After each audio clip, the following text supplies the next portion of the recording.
Hello everyone, I'm now ready to release the revision 2 of my external filament buffer for the Pallet 2 and Pallet 2 Pro. So today I want to show you how to actually build it. Okay, so now we've done printing all the parts we need for the external buffer, and now we need to build it. So the first thing to do is of course to take away the supports. I printed this with solderable supports, so it shouldn't be too hard. You see, I also found a few tools here that you need, and all the hardware, like the different types of screws, the bearings, and the rest of the tools needed. So to remove the supports from the screw holes, I use a small hex wrench that I'll just push them through like this. So it should be fairly easy to remove. This was only PVA because it's just this narrow slot there, so I'm just gonna pop out all this.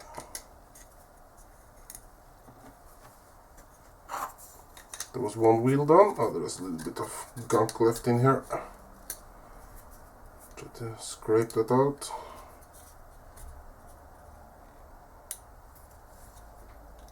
So even though this is soluble, I usually don't drop it in water because they're fairly easily removed mechanically, because the bonding between PLA and PVA is so much weaker than between PLA and PLA, and also the PVA bond is fairly strong.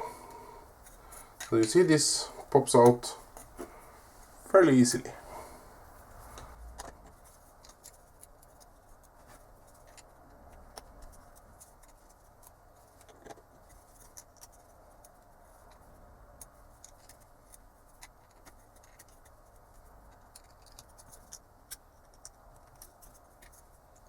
So that was all the wheels.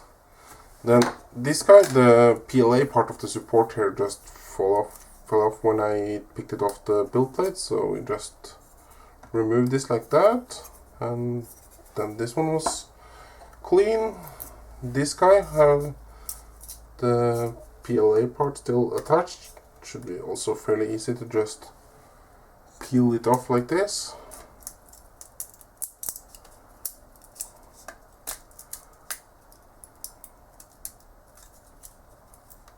Oh, come on.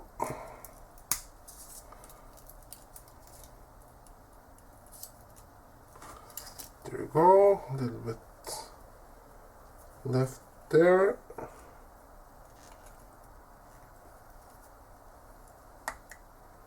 And there you go. That one was clean. Not too happy about the print quality of this. I'm not sure what is going on. I'm new to Precise Slicer, so I still need to tweak things a bit, I can see, to make the print quality as good as it can be. But this will do for now. Then these guys, this is the bearing retainers, so let's just peel them clean too.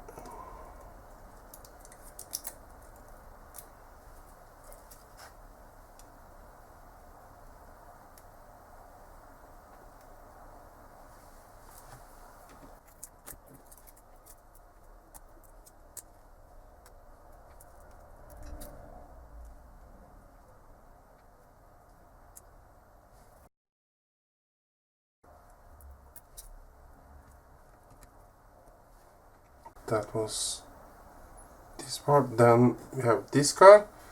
This is a bit more tricky because there is supports embedded inside here, but they have soluble support at both the bottom and the top, and just a little bit of PLA in the middle. I think if we just grab this with a plier, we should be able to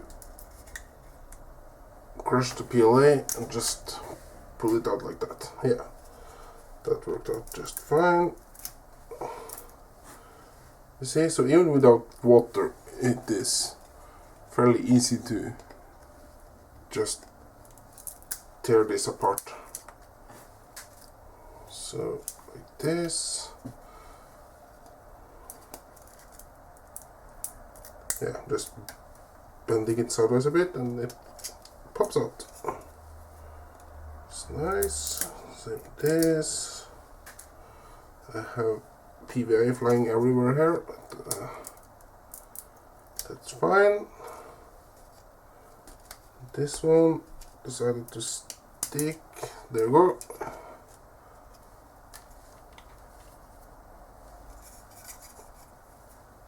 Two more to go. There. Then the last one.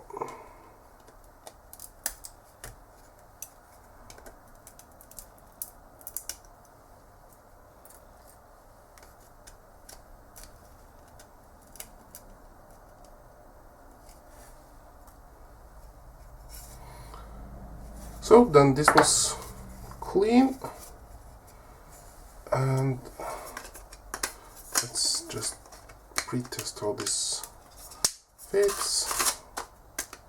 So this is, I've already sanded this a bit to make sure that the surfaces is as smooth as possible, especially the slanted edge here, because of the slant you will have the layer steps going down all these slants both on this side and this side, and that makes a very good locking mechanism, so that because this is supposed to be able to slide in there so that it is free, and then slide back up until it hit this, which will be on top there, to lock it. And to make that action as smooth as possible, it's a good idea to do a little bit of sanding, and this one is easy to get to, so I just sanded this smooth, because in the previous version I built the one prototype I made before this, I didn't do any sanding at all, and these were locking together very hard. It was very hard to get this up and down. You can see it's still, like, you can hear that it's ratcheting, which means that it isn't fully smooth, so maybe I should do a little bit more sanding. Let's see if we can actually get the file. I used this small file to smooth the edges on the other one, so I'm gonna try to do that on this as well, to at least this facing upwards is fairly easily to get to.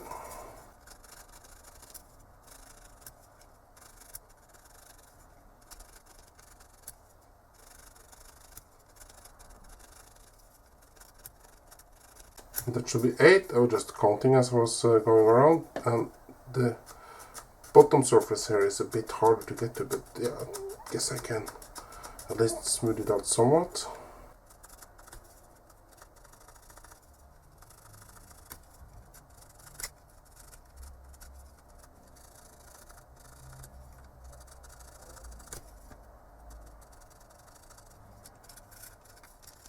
Then just try to round off all the edges a little bit.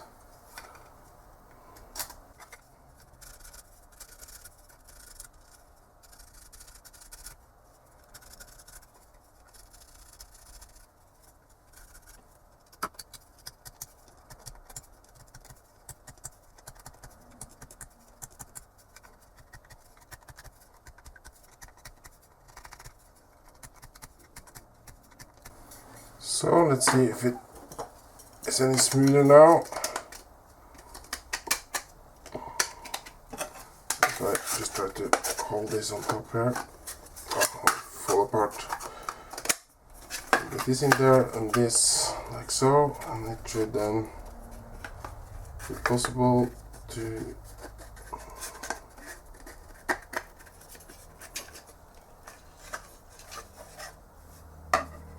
that didn't work too well.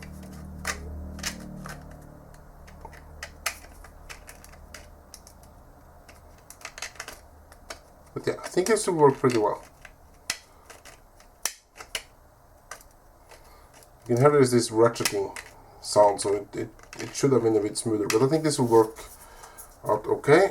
Let's just leave this there.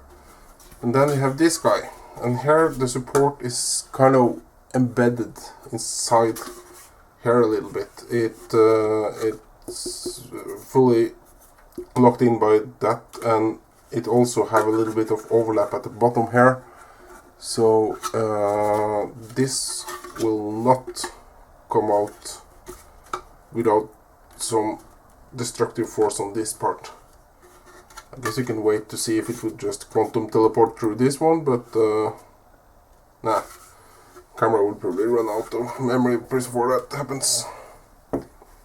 So let's just try to, okay, I'm gonna just punch this with a screwdriver and crush it. I'm a bit worried about hitting my hand on the other side there. So we're just going to smoosh this, and if I try to also smoosh it a little bit on the other side.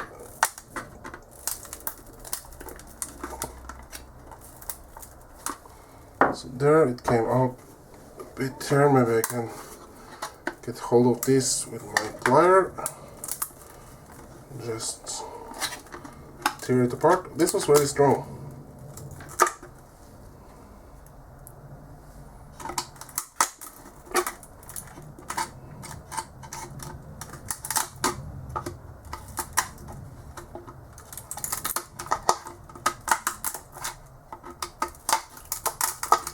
So just crushing that part that overlaps with the box so we can get the whole thing out. Yeah, now it seems to give. So you see now it comes out here.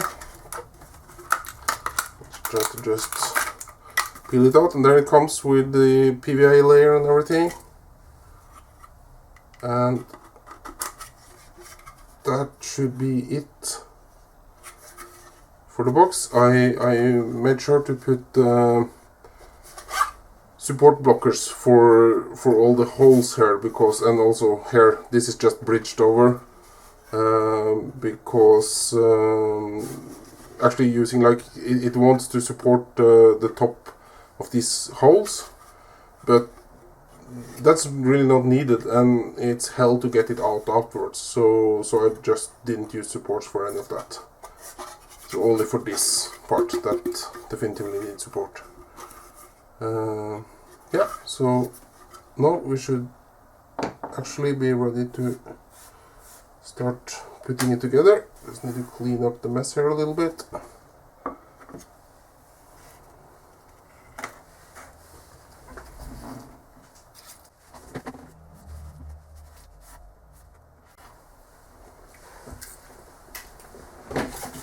Into the bin with that. So now that everything is cleaned up and prepared, we should be able to start putting it together. I recommend printing out this exploded view that I made. Here you can see the dimension of the different screws that you're going to use everywhere, and how it all goes together. Or if you're sitting next to your PC building it, I guess you could just have it up on the screen. But I don't have a PC in this workshop, so I just printed it out, and I'm gonna use that as a guide. So let's start by putting it together the wheels. As you can see, there is the two sides, the bearing in the middle, and three M3 8mm screws. So let's first find the screws. Here's I have a bag of M3 times 8. Just I buy this on eBay in bags of 50.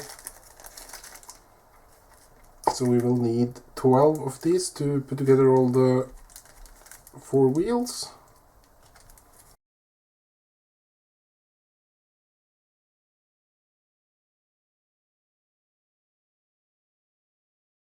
And then we take these 2 wheel halves plus a ball bearing.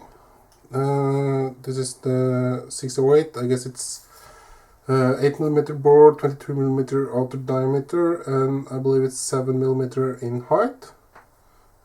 These are, I think they're used in like the fidget spinners and in skateboards, I seem to have seen.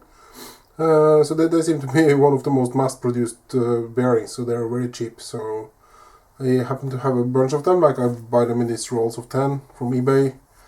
and I have a lot of them. The quality varies a bit. If you see this with the black rim, they're a bit sloppy, not horrible, but a little bit. And then this with a metal, like a shiny metal sidings, they're much tighter. So I'm actually I only have 2 of these left now. So I'm gonna use it for the center spindle, because that needs the most precision, and this wheel because it has the tightest clearances here. And then I'm gonna use the other one for the rest of the wheels, which need less tolerance. So then let's put it together. You should be able to snap this in to this. I recommend starting with the top one, the one with the most shallow slot for the bearing. Then roughly align the holes on each side. They don't need to be perfect right now. Then you have to get it to enter properly so that it's fairly even spacing all around, and then just push it together.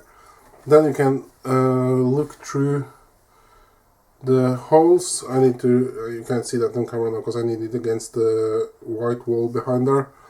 But now all the holes are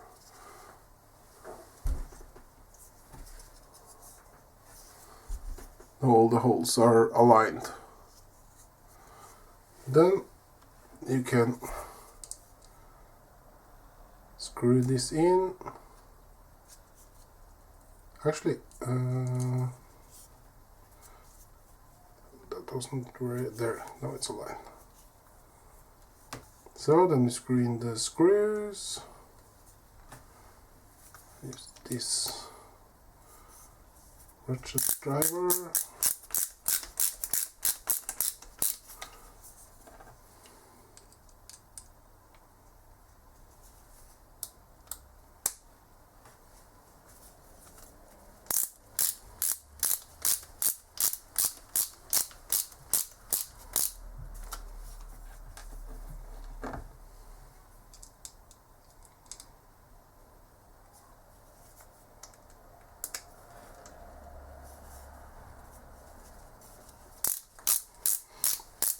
Just put them all in loosely first, and then tighten them until you can see the gap here is closing up.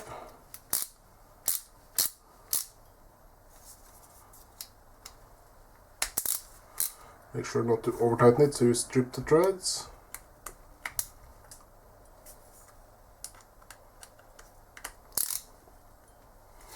There you go. Then the next, we'll do the same here.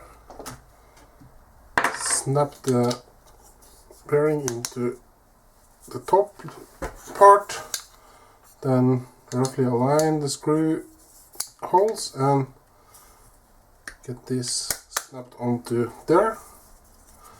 Then I'm gonna look through from the top until they are aligned, and then start putting in the screws.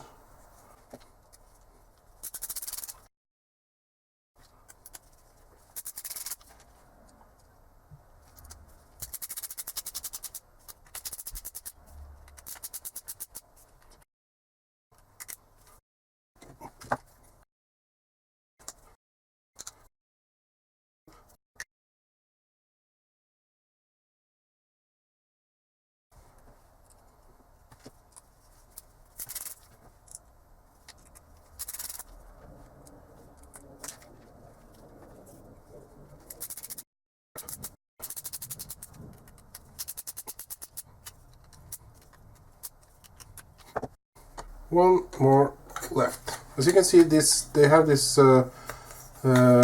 indentation here which fit in there, so even without the bearing in, they fit together pretty well. And then when you get the bearing in, it locks in very tight, and then you screw it together. So let's again start with the shallow one, snap that in, put them together. There the holes are roughly aligned. Snap that together. Look from the top side, the one with the indentation there, and align the holes so you can now see through all of them. Then screw it together.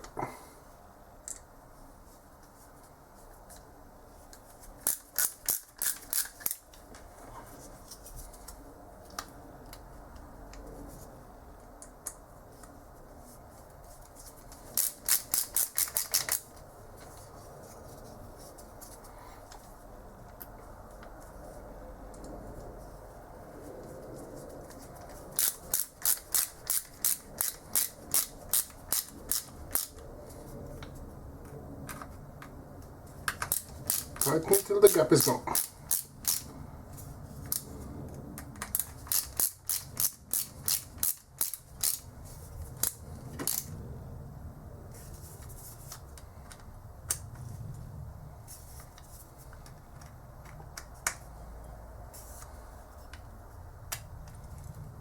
So that was everything for the wheels.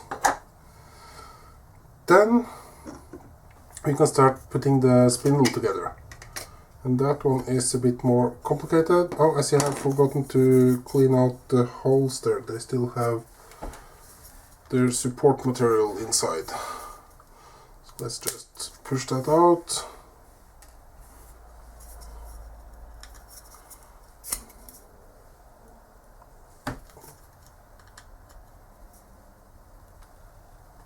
Oh, that was stuck very well in there.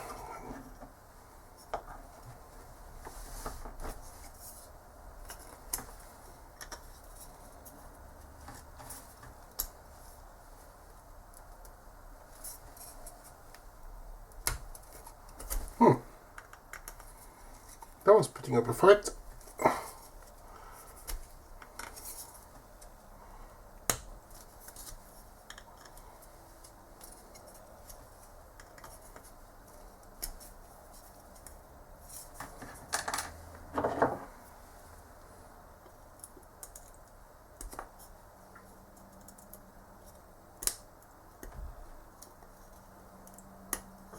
I guess the PLA part of the support has fused a bit into the actual model there.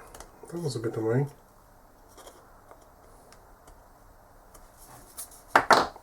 So when I tried to push it out, I actually just punched a hole in the whole support thing.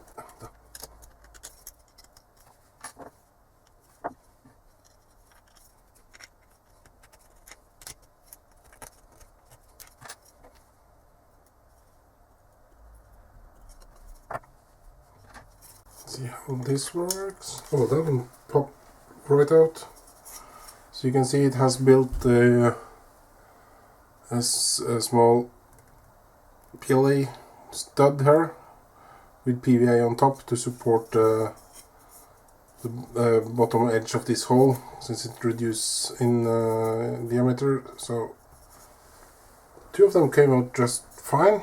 The last one is seriously putting up a fight. I should have a tiny screwdriver. Maybe I have to go find some more tools. That was super annoying.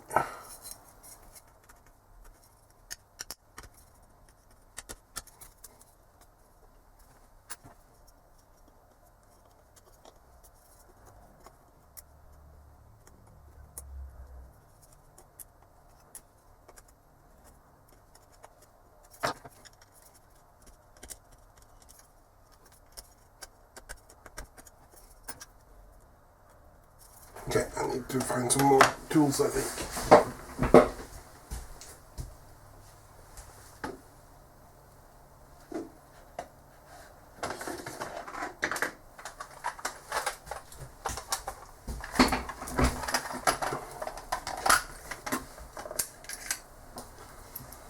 Let's try to pick it out with this precision driver, maybe an even smaller one.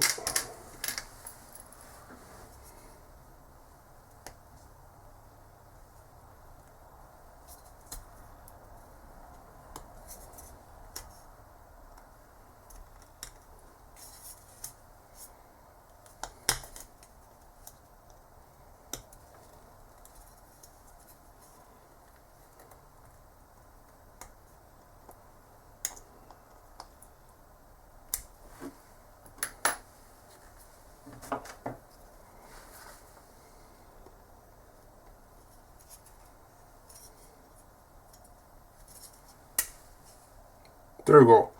So this clearly had fused to the walls inside here and was seriously stuck. But it had to give up in the end. So now this was clear.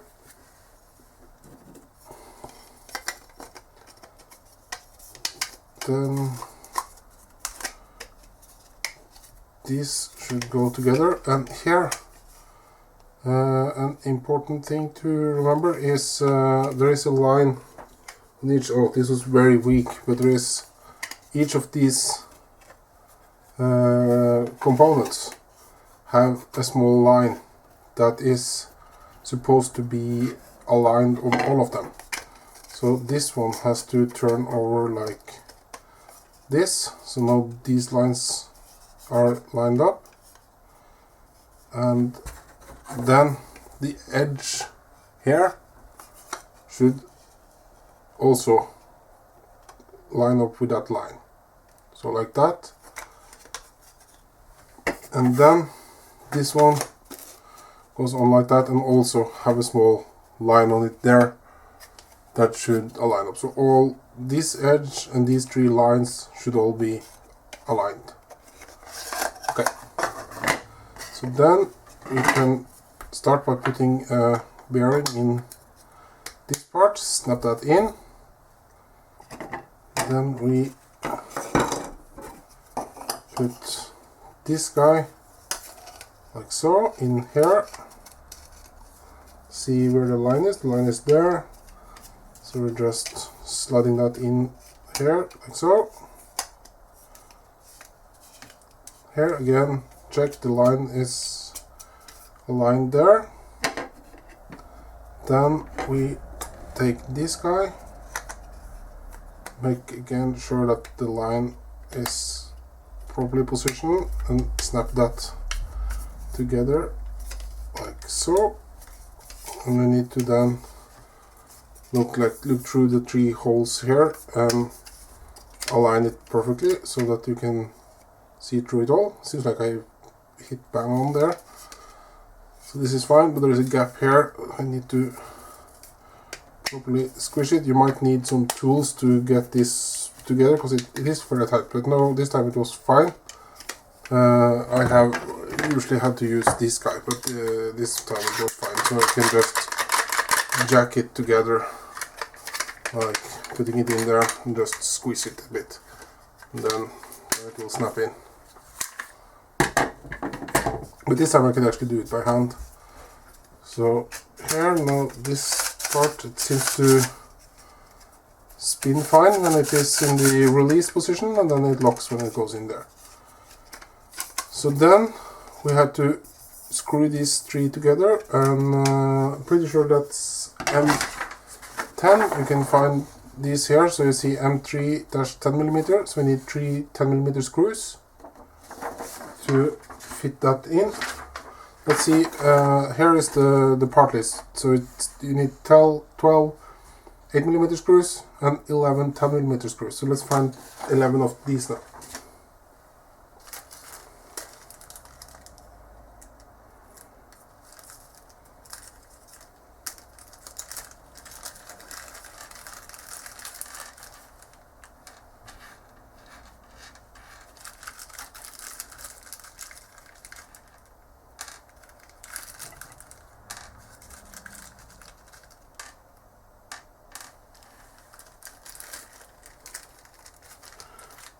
One, two, three, 4, 5, 6, 7, 8, 9, 10, 11. Okay. Then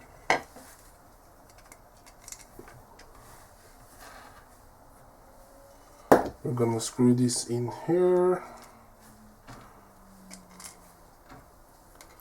And here I'm gonna use this screwdriver because it has to actually fit into the holes.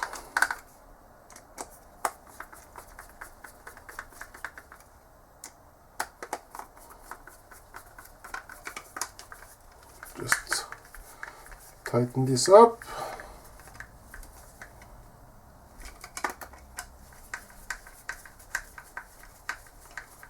So the screwdriver isn't the right size for the screw head, so I had to be careful to not strip out the screw head. It really wants to slip and I had to push hard. But it's the only one that actually fits into these holes. So, yeah, it seems like I should try to tighten it a little bit more. There's a small gap there, so maybe I didn't get it tight enough. Yeah.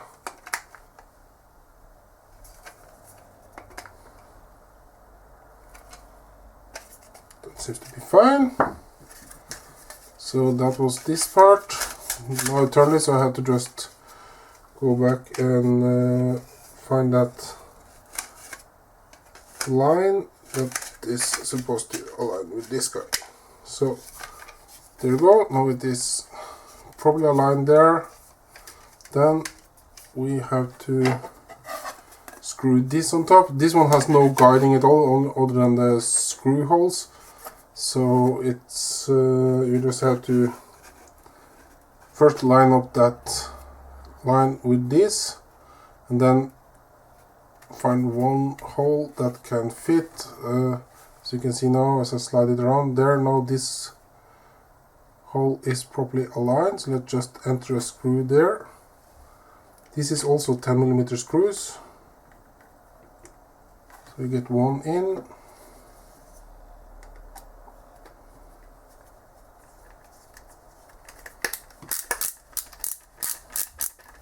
There, and now it should be easy to just twist it forward and back a little bit to make the other holes align.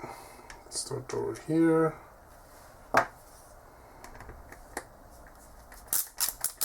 And just enter all the screws.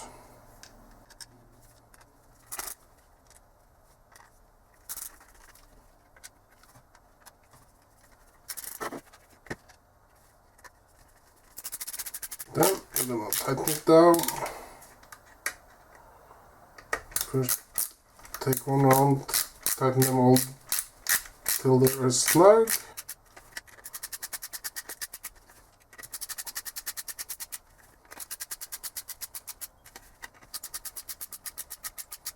So, and then I'm going to tighten it till the gap here disappears in some kind of cross pattern.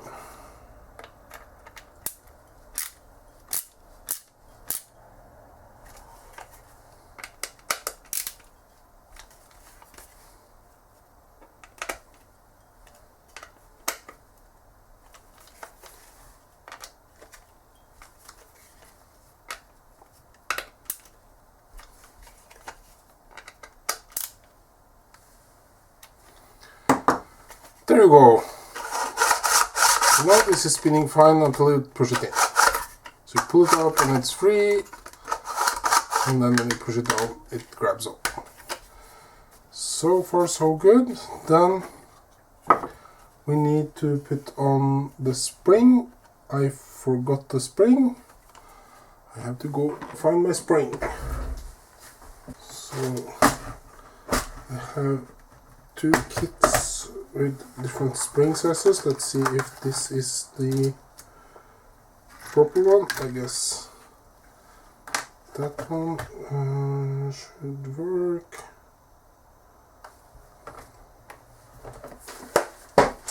Yes, then we screw this onto here.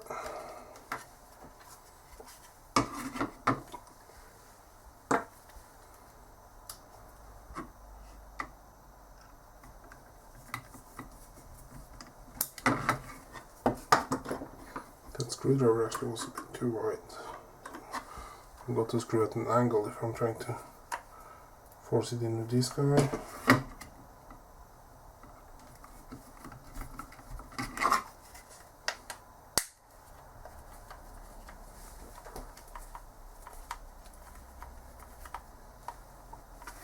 There we go.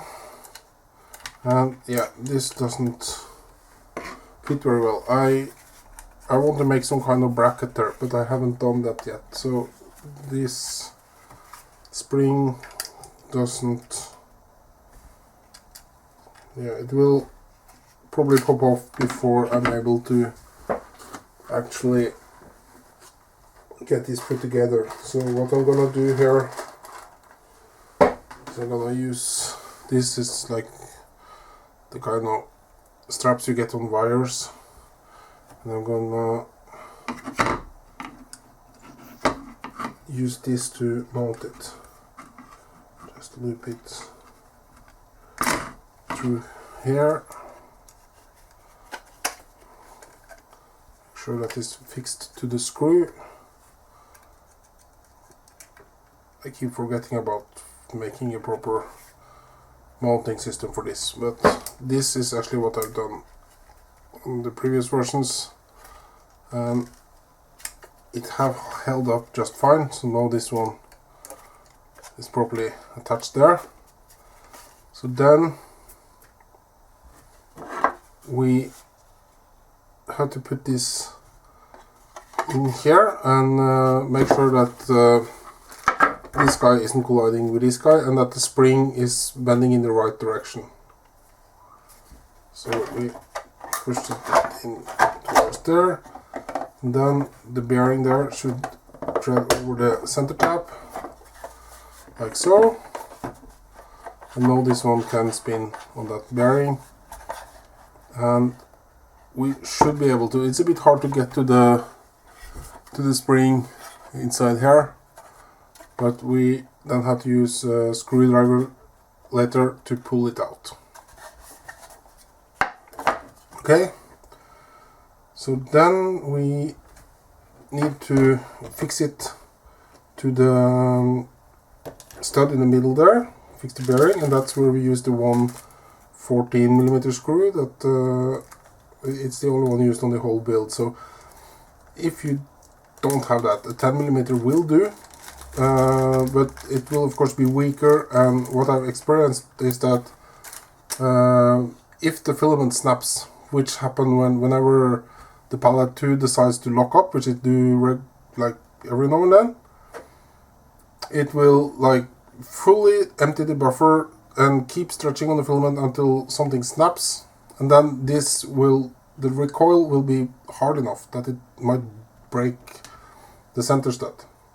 So a longer screw will make it stronger and make it less likely for that to happen. So okay, let's get this pushed into the center bearing. I don't think that entered properly yet. So yeah, there we go. Push the, see this has this small stud there, which will go into the center of the bearing. And then we put the screw in the middle, M3-14. Oops.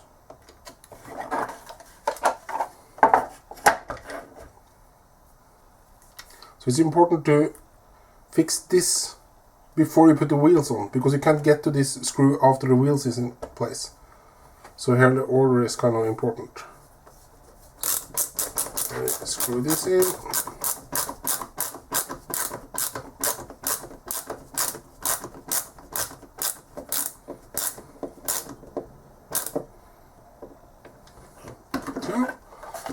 So that spindle mechanism is in place. And then we can put the wheels on. You know what? I actually screwed up now. The reason be that I don't think I will be able to fit this wheel. Let's see if I can. I was gonna use the one with the shiny bearing on that one. And oh yeah, it actually was able to slide it in now. So this is a bit tight. I wonder if that will wear in, or if I should try to sand it. This mechanism is rather annoying, because you have this thing going into the groove there to make sure that when you're trying to load the filament, it will be forced into the outlet here. So all this is riding very close to the wheel, because if there is any gap here, the filament will get stuck. So that means that the tolerances are very tight, and if things aren't perfect, you will get a lot of friction here, and this wheel will not spin. That's not a big deal actually, because it will slide fairly easily over there anyway. But the point is to have it spin. We put this fancy bearing in there for a reason. So actually, what this seems like, when I get this all bolted in, it might work. You just have to spin it a few times to wear it in. So yeah, I think I'll just try that. I'm going to snap the center hub in there, like so, and then these. Oh yeah, I forgot there was the 18mm screws too. In the center of these two wheels, and also in the center of the wheels on the spindle. That's supposed to be 18mm, so I had to find that bag.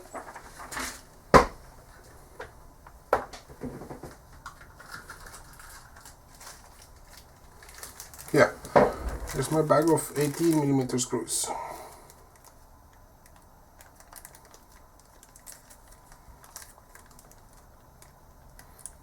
Again, shorter screws will do, especially on the wheels that's on the enclosure. They will see very little load. But for the ones on the spindle, it's a good idea to have a bit longer screws, so that in the case that the filament snap and it recoils, they'll be strong enough to not have the wheels break off.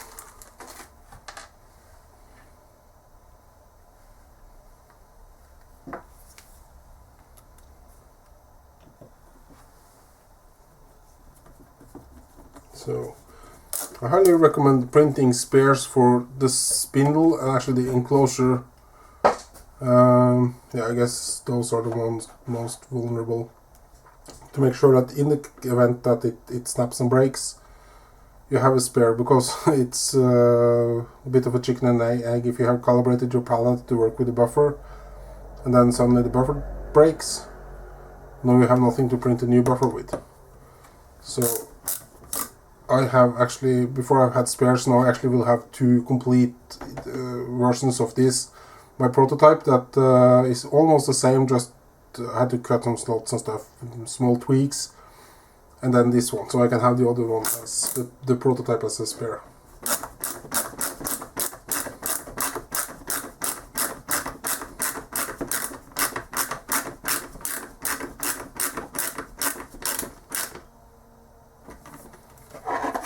So we have this, and it is going pretty tight.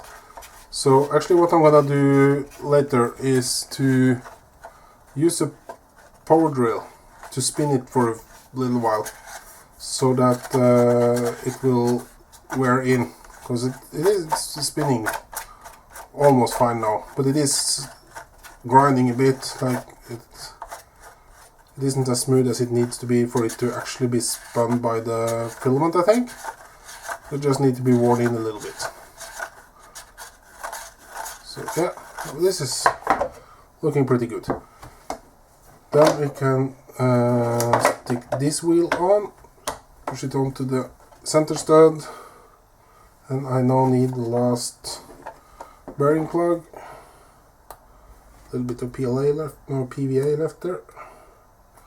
Let's clean it up, and then just snap that in there. They're a bit tight because they're like the elephant foot on my print is on the end of that stud, so they need a bit of persuasion to go through. Then 18mm screw there as well.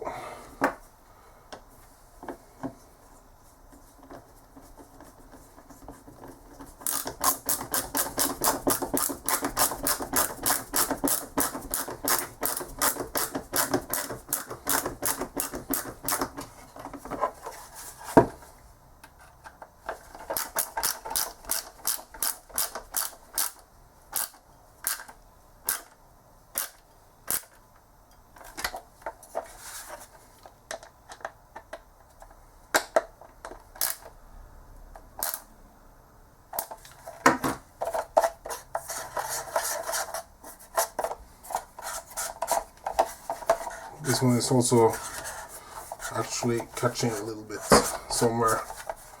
This is all very tight, so because I don't want the filament to be able to slip through any of the gaps and get stuck, so everything is pretty tight. This one might be loose enough that it will actually turn, and as soon as it starts turning when you're printing, it will just get better and better as it wears in. But yeah, might need to spin it a few times just with the power drill to make sure that everything is loose and nice. Maybe just enough to do this. It is easing up pretty quickly now. So it might also be a good idea to sand a bit, like if the print is a bit rough, it's a good idea to sand this to get smooth surfaces so that it will not have anything to catch on. So that was it, and then we have to put on the two wheels on the spindle. Now we already have that screwed in, so we're good to go there. We snap on these two wheels. They don't have the caps because they are actually retained by this handle, which have the same structure here. Oh, big elephant foot on them. I wonder if I will be able to just force it in, or if I need to do some sanding on this. One of them snapped in, the other one totally refuses. Yeah, they have a bit of an edge around here. I'm gonna take my file and try to get rid of that. The print quality of this was horrible. I'm not sure what happened there.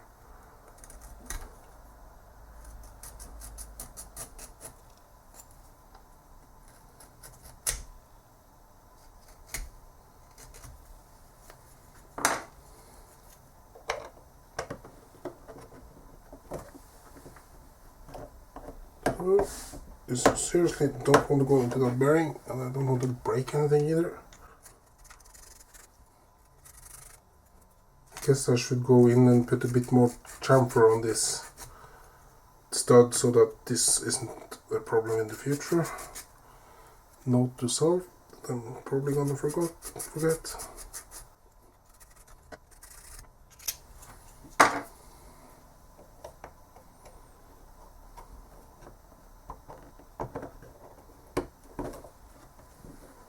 Yeah, there I think it's fine. Cool. Then the two next 18mm screws should go in the center here.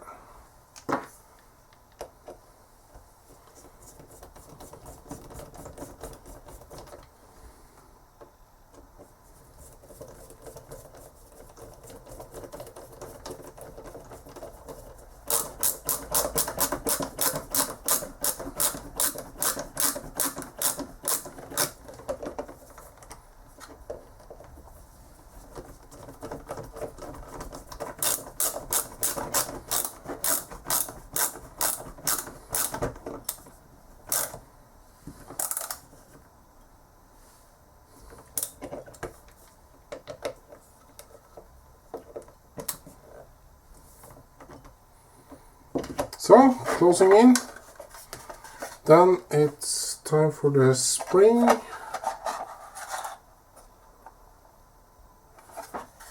Let's see.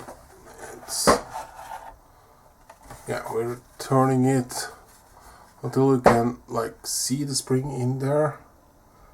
And then I need to find a tiny screwdriver that I can catch it with. First I'm going to put a screw in one of these holes. That's a bit of trial and error to figure out how tight you want it to be. You should start with it as loose, fairly loose, and then what you will how you see if it is too loose is that just before pongs, like when the pallet is draining the internal buffer, if it is too loose, you will see this wheel start turning, like this one is starting to turn just before it hit the switch, and then it goes back. So if it is way too loose, you will actually totally drain the external buffer before it's able to register the pong. So then you need to tighten it up. But of course you want it as loose as possible, but still have it able to complete the pings, or sorry, complete the pongs. So I am actually gonna look. We can take a look at my prototype here. So you see, this is pretty much the same as what we're building here, but as you can see, this one, first of all, I made it smaller because I realized that there was no point having it this tall, so I made it a bit smaller, like this. And also you can see here you have some openings here for the screw heads to pass through, because they stick a bit out of the wheel, and they would actually, because of tolerances, the clearing was too small here. There is actually, I had huge problems getting the support out of this hole, so the heads are a bit taller than they should be here. But I figured it was stupid to have the tolerances this tight. I had to actually grab a knife and make some notches in this to be able to have the wheels spin. So I changed the design on the next revision so that they have plenty of space here to go through, and also made it a bit lower so it doesn't stick out so far. But I think that's pretty much the only difference between these two. So when you see here, it's in the third hole, and that seemed to work fairly well on this one, so I'm gonna use that in the new one as well.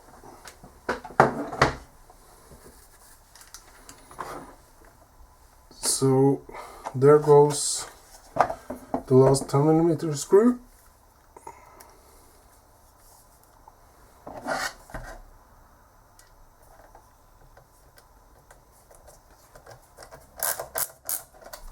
So where to put the screw, of course, depends on what kind of spring you're using here. Turn it slightly more, so there you have something to put the spring to. I'm going to try to use this hex driver because I forgot to prepare my tiny screwdriver. If this doesn't work, I'll just have to go find another screwdriver. But if I try to catch the spring with this,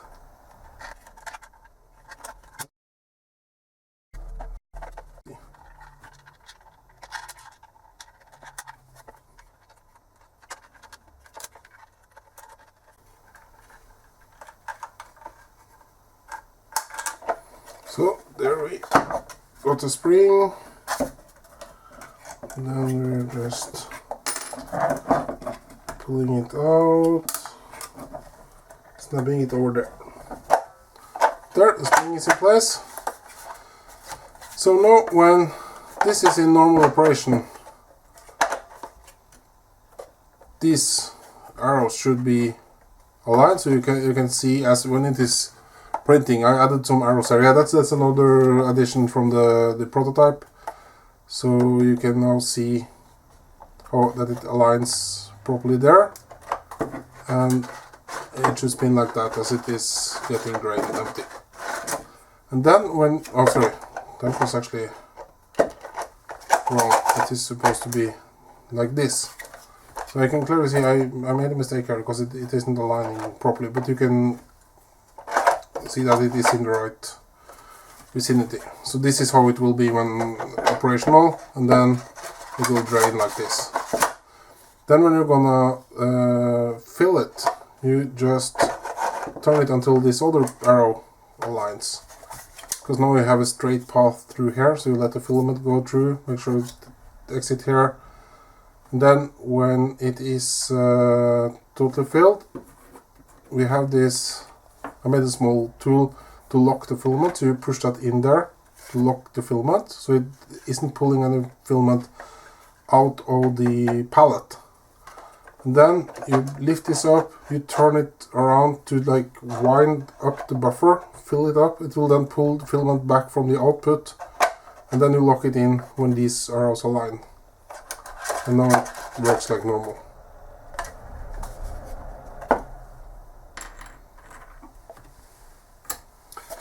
So the only thing missing now is the inlet nozzle. This one I actually printed in PETG.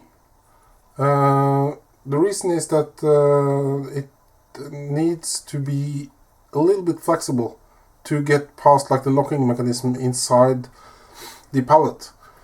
I also made it a bit flat at the top and the bottom, because when it goes in, there is it goes through a narrow part which will snap, like hold it from going out.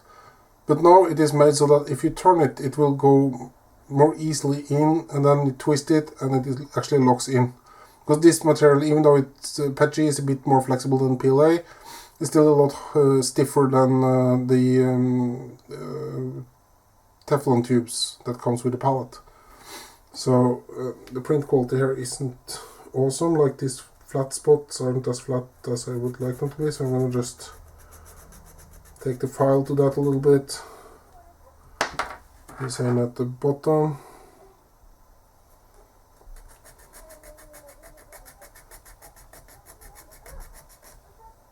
Like so. And then we screw this in here. Oh, sorry, that was the wrong way. It's supposed to point upwards, so you have the 3 screw holes, and then you have a chamfered hole there that will take the filament, like it goes in there, and then it will easily enter this chamfered hole in the back and continue into the pallet. And now we need 2 more 10mm screws, so I actually made a mistake in my boom, because I had forgotten about this. I guess I remembered this, but I probably forgot to put in the 2 that is used to hold the spring. So I have to try to remember and correct that now. But then I guess it's easier to use this screwdriver here. Then bolt this in here. So having this as a separate part is making it a lot easier to print, because this overhang would be kind of bad. This one prints without any support at all, you just print it upright. And I can print it in a different material, so I can get it more flexible. And also, if this happened to break, because I mean it is a pretty fragile part, it's a very small part to reprint to fix it. And since it even print without support, so you don't need to use the pallet or the buffer at all to print a new one. So that's convenient. So let's just get this bolted in. Yeah. So that was it. Buffer is built. The only thing left now is to mount it on the pallet, and for that, that's also a new thing compared to the revision 1 of the buffer, where I used Velcro under here and just Velcroed it onto the pallet, and it was hell to remove it, because since you couldn't like twist it to get it off, because then you would break this, you had to pull it straight up, and that was very difficult to do. So now I made this bracket which slides in like so, and this arc here is part of a circle that have the center here. So the idea is that you snap it onto the pallet and then twist it in. So it's very quick to take on and off. And since if you put it down at 90 degrees, this flat spot makes it slide in fairly easy. You turn it in and it's locked into the pallet. So let's find the pallet and see how we are actually going to mount this.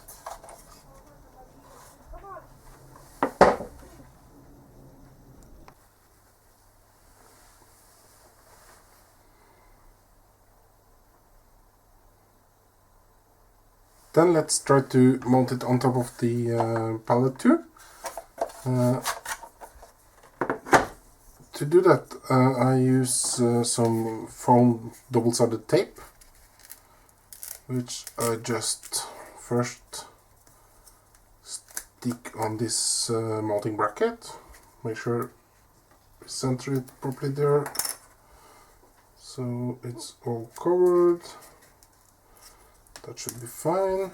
Then bring in some scissors and then just trim all the edges so that nothing is sticking outside. That's fine.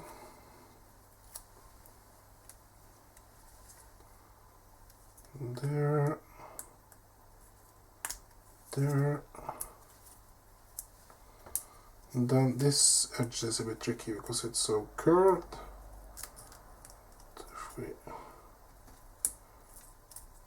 Yeah, almost.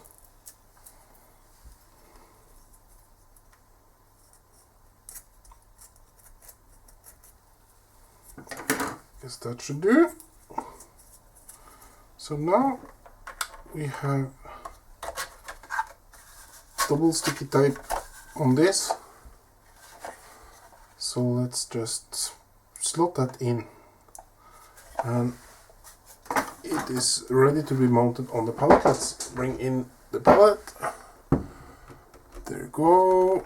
So the way this is supposed to be mounted is that you hold it out 90 degrees, push it down there, then turn it around like that, and it's supposed to slide in on that bracket. So let's get it out. It's a little bit tight, maybe I should sand this down a bit more at the top and bottom. I'm gonna grab my file.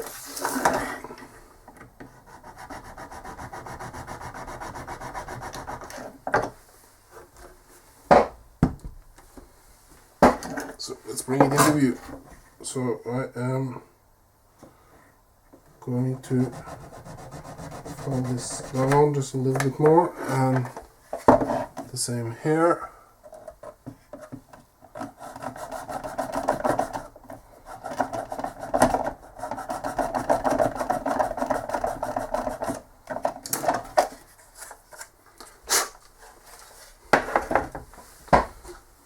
Then let's try it again.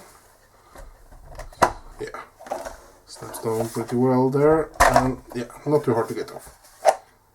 So then, now we put this in place.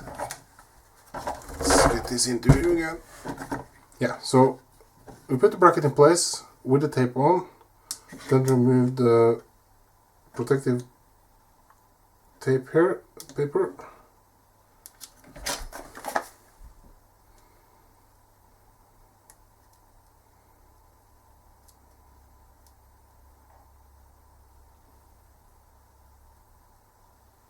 It was tricky there. So now the glue is exposed, and then we just mount it like normal. So just stick it on there, and then make sure that it isn't touching, like bending it up a little bit, and then align it properly there, and then just push it down. Now the bracket should stick, and now in theory it should just swing out like this, and you can pop it up like this. So there you go. And this one is covering the SD card. That was not the plan. Oh! Why did it do that? I measured everything.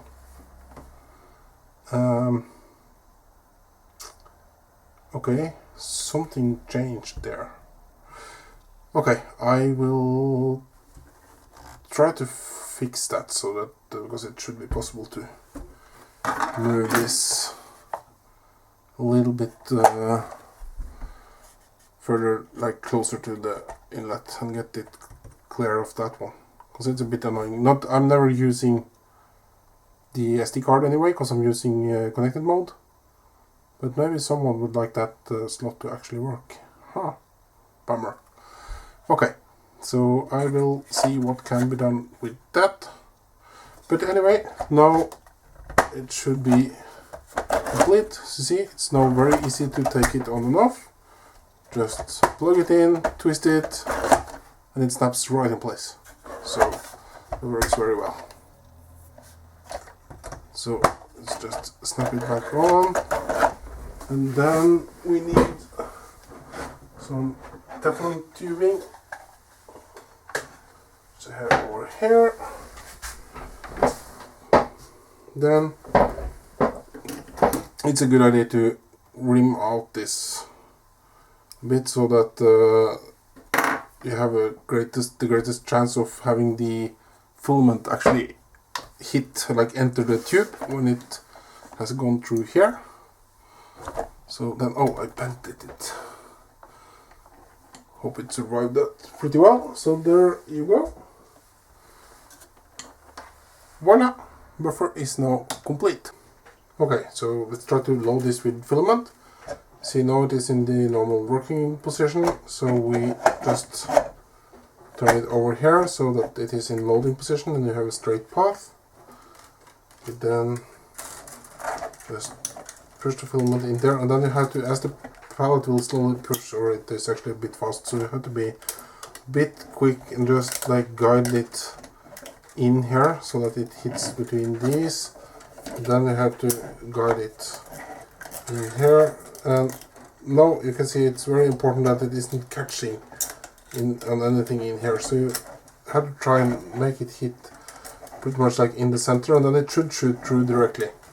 If you have problems loading it this way, you can just lift it up instead, either in front here or there, and just let it like put it out in the air and wait till the pallet is done producing filament, and then thread it in there and just push all the filament through manually, so that making sure you're not making any too sharp bends. It's pretty tight here, so doing that is a bit tricky. You can risk kinking or breaking the filament, so you need to, if you want to do it that way, you have to be a bit careful.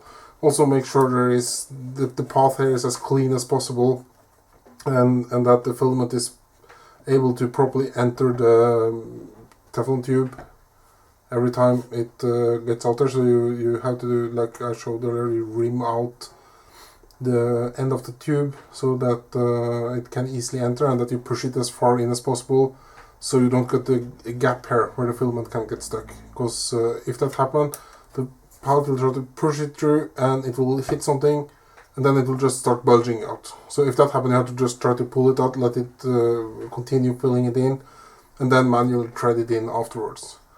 But if you manage to just guide it so it hits between the wheels and then hits in the gap here, it should just push all the filament through until a lot of filament starts coming out of this tube.